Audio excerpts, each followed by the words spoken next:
Oi, pessoal, professor Suborn. Vamos então falar sobre hierarquia urbana. Estamos em Geografia, turma 201, no módulo 12, na sua página 245, para você acompanhar da sua apostila, ok? Vamos lá. No nosso módulo 12, vamos falar sobre hierarquia urbana e conceitos como metrópole global, metrópole nacional, metrópole regional, rede urbana, urbanização, megalópolis e regiões metropolitanas como conceitos principais. Para a gente iniciar a nossa reflexão, temos aqui uma imagem crítica do Angeli, que mostra aqui uma cidade bastante movimentada, com carros que se perdem, se acumulam, uma cidade basicamente cinzenta, pessoas para todos os lados, áreas comerciais, prédios grandes, prédios pequenos, cheio de sistema de comunicação, mas com pouquíssimo verde e muita poluição. O Brasil é um dos grandes emissores de gases de efeito estufa para a atmosfera. Enquanto o mundo lança 10 gigatoneladas de gases equivalentes a CO2, o Brasil lança, por ano, 2 bilhões de toneladas de CO2 na atmosfera. A nossa maior emissão não vem das cidades. Enquanto a queimada ocupa o primeiro ponto do Brasil, as queimadas de florestas, as queimadas da palha da cana-de-açúcar, equivalem a 46% das emissões. O segundo maior emissor de poluentes são a criação de gado, com 24%, e depois, então, a geração de energia para as cidades, com a queima do carvão, por exemplo, queima do petróleo, termoelétricas, e também com os transportes, com 21%. Quando se fala de hierarquia urbana, é a maneira como as cidades organizam-se dentro de uma escala de subordinação. Existe uma grande cidade, uma média cidade, uma pequena cidade, e essas cidades se organizam como se fossem subordinadas uma à outra. Na prática, ocorre quando vilas e cidades menores subordinam-se às cidades médias e estas subordinam-se às cidades grandes. Uma escala de subordinação como em uma hierarquia militar. Através dessa hierarquia urbana é que se pode conhecer a importância de uma cidade e a sua relação de influência sobre as outras que estão à sua volta.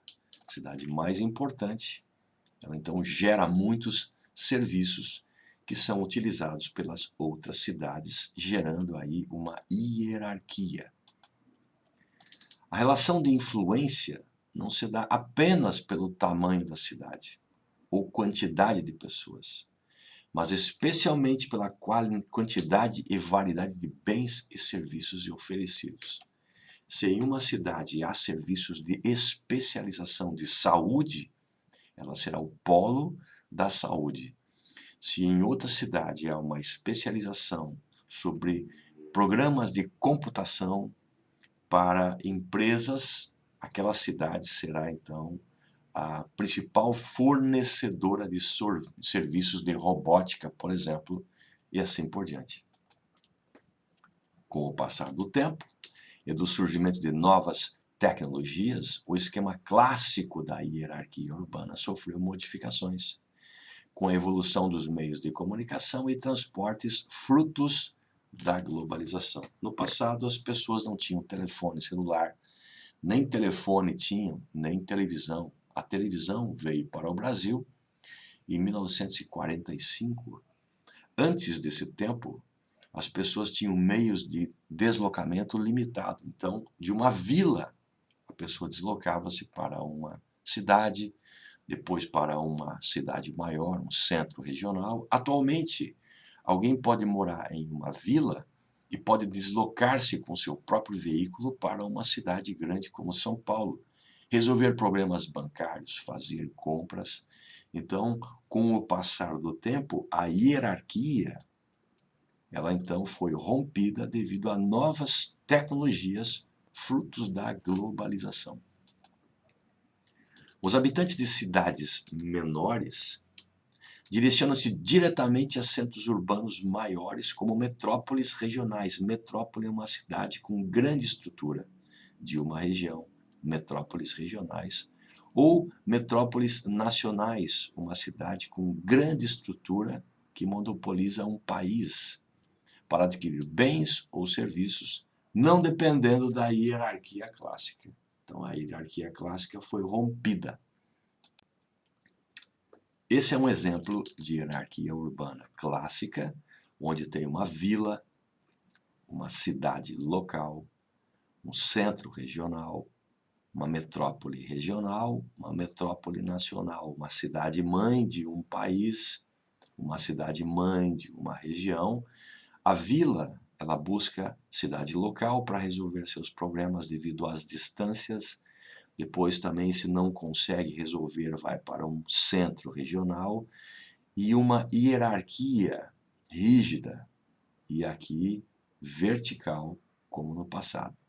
Atualmente, uma vila pode se relacionar com uma cidade local, mas ela pode já procurar uma metrópole nacional, ou então uma metrópole regional, ou seja, o esquema de cidades, de hierarquias, ele não é mais vertical, mas está na horizontalidade.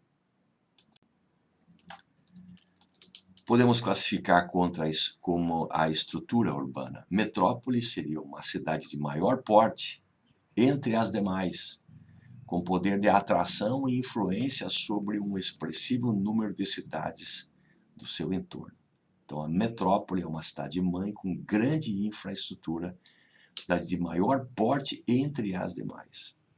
A metrópole é um centro mais importante da rede urbana, podendo ser de influência global, regional ou então nacional. Uma metrópole global, uma cidade-mãe global, a sua influência tem alcance planetário. São Paulo, Rio de Janeiro, por exemplo, todo mundo conhece, o planeta conhece essas cidades com grande estrutura de bancos, grande estrutura cultural para shows, vários grandes músicos vieram fazer shows no Brasil, tem uma grande influência de indústria internacional, uma estrutura que suporta reuniões, suporta grupos financeiros do mundo inteiro. Uma metrópole nacional tem grande centro urbano, com variedade de serviços e influência sobre centros regionais. Uma metrópole nacional tem influência sobre centros não planetários agora, mas sobre centros regionais, sobre capitais regionais e sobre metrópoles regionais, cidade-mães de uma região, uma capital de uma região ou um centro de uma região. Fortaleza, por exemplo, Recife, Salvador, Belo Horizonte, Brasília, Curitiba, Porto Alegre. E uma metrópole regional é uma cidade que exerce grande influência em seu próprio estado, por exemplo, Belém e Goiânia. Podemos fazer uma classificação dessa estrutura urbana como um centro regional. Cidades médias, que exercem influência em âmbito regional, centro regional. Podem ser ou não uma capital de estado. Normalmente são referências no desenvolvimento da produção de bens e serviços para as cidades de seu entorno e também estabelecem vínculos mais próximos com as metrópoles nacionais. Esse é um centro regional. Já uma cidade local é uma cidade de pequeno porte em que a sua população muitas vezes recorre aos centros urbanos maiores para ter acesso a bens ou serviços que não ali são oferecidos. Uma vila já é um pequeno aglomerado urbano que não alcançou a condição de cidade. É uma pequena localidade. A grande maioria dos bens e serviços não é oferecido na vila e é necessário, então, para uma cidade local. Necessita recorrer frequentemente a centros urbanos maiores para ter suas necessidades atendidas. Quanto à classificação da estrutura urbana, podemos ter uma rede urbana. A rede urbana é formada pelo sistema de cidades interligadas, uma rede, como uma rede de pesca, onde cada fio é conectado por um pequeno nó. Então, a rede urbana é formada pelo sistema de cidades interligadas umas às outras, através dos sistemas de transporte e de comunicação, as estradas que conectam uma cidade à outra, o sistema de comunicação, os postes de luz, os postes de fiação, pelo quais fluem pessoas, mercadorias e informações. Temos um exemplo de rede urbana nacional. Aqui nós temos, por exemplo, Belém, que se comunica então com Manaus, que se comunica com Boa Vista, e assim por diante, através então de estradas, de meios de fiação, de postes de luz e de comunicabilidade.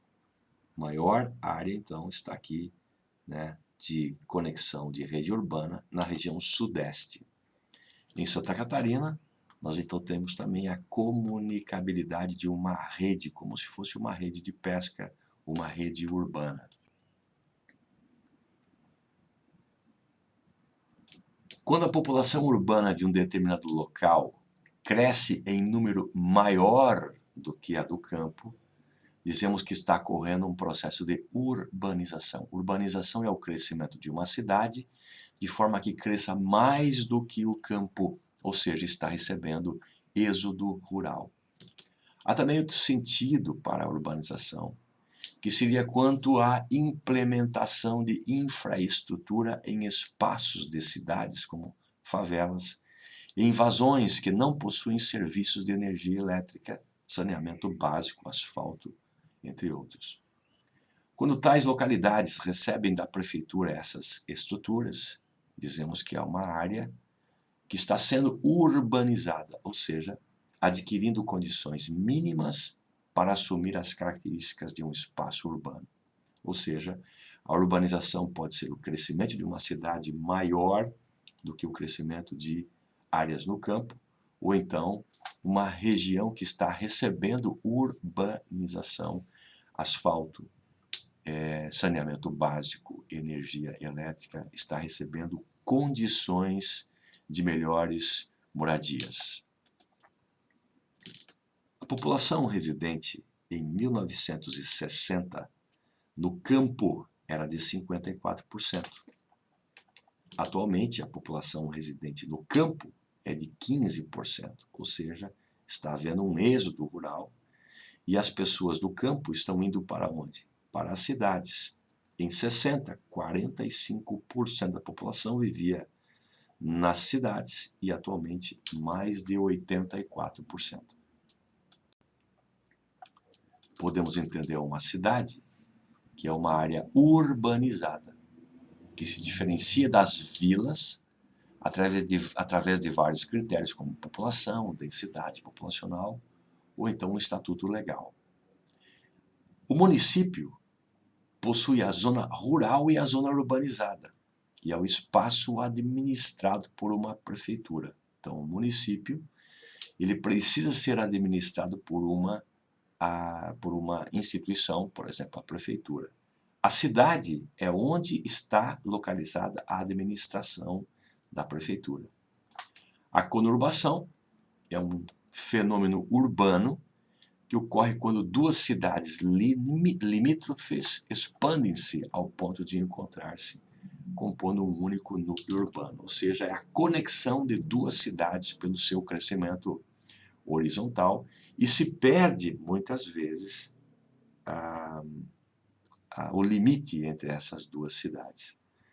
E um cortiço são residências, cujos cômodos são alugados, servindo cada um deles como habitação para uma família. Geralmente são casas velhas que, ao invés de ser demolidas, são utilizadas para moradias de várias famílias. Cada quarto vai ter, então, uma área como uma habitação para uma família. Geralmente as instalações sanitárias são comuns e são áreas ocupadas por famílias de baixa renda. As megacidades são cidades grandes que apresentam mais de 10 milhões de habitantes. Florianópolis é uma cidade capital política que apresenta 500 mil habitantes. Uma megalópole é o encontro ou a conurbação de várias metrópoles. Por exemplo, nos Estados Unidos nós temos as chamadas SHPITs, Chicago, Pittsburgh, que são essas grandes conexões de metrópoles transformando-se em megalópolis. No Brasil, nós temos a metrópole São Paulo e a metrópole Rio de Janeiro, que se comunicam numa grande megalópole. Aglomerados subnormais são justamente as moradias de favelas. O Brasil tem mais de 6.300 favelas, com 13 milhões de pessoas morando nessas áreas denominadas de aglomerados subnormais, ou então comunidades, ou então favelas. E área metropolitana consiste em uma área composta por um núcleo urbano, por exemplo, São Paulo, densamente povoado e por suas áreas vizinhas menos povoadas. São Paulo é formado então por muitas cidades, gerando então uma área metropolitana. Abordamos então, pessoal, nesse módulo 12, tópicos especiais, hierarquia urbana, ou seja, as menores cidades para as maiores cidades e sua dependência política, sua dependência infraestrutural, metrópole global, metrópole nacional, metrópole regional, até as regiões metropolitanas. Excelente estudo para vocês. Até a nossa próxima aula.